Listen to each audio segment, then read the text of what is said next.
The city of Huntsville potentially getting a piece of history. The old Federal Courthouse building on Holmes Avenue could be repurposed pending the outcome from tonight's City Council meeting.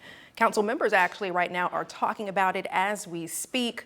That acquisition, part of an exchange with the U.S. government that's been years in the making. Here's how it would work. The city already donating the land for the new 123,000 square foot courthouse to the federal government. In exchange for that land, the city would take ownership of the old courthouse. Fox 54's Caleb Aguayo shows us what's changing downtown.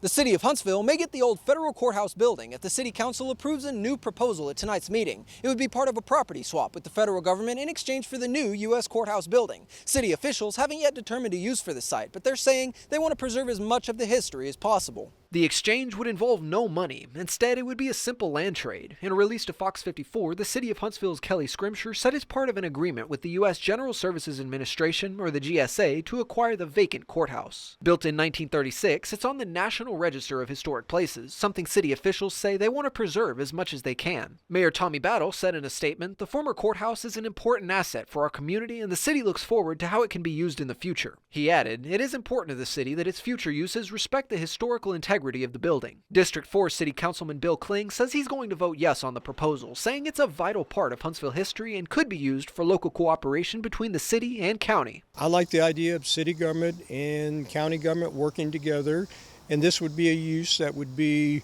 approved under the GSA guidelines, and I think it's a win-win for everyone. We can take the old historic building. We don't want it to be demolished, and this way it can be turned over to a use that would be good for everyone. Madison County, if they can use it, that would be great. We can be a big city, but at the same time we could still keep our old historical character, which I think is very important. That GSA agreement would protect the historical elements of the building on the inside and the outside. In Huntsville, I'm Caleb Aguayo, Fox 54 News. The old courthouse is almost 90 years old, and again, city council members are talking about the city taking over this building, and they're talking about it right now as we speak. And if approved, the city will draw up a plan for renovations with the goal of keeping the historic charm in downtown Huntsville.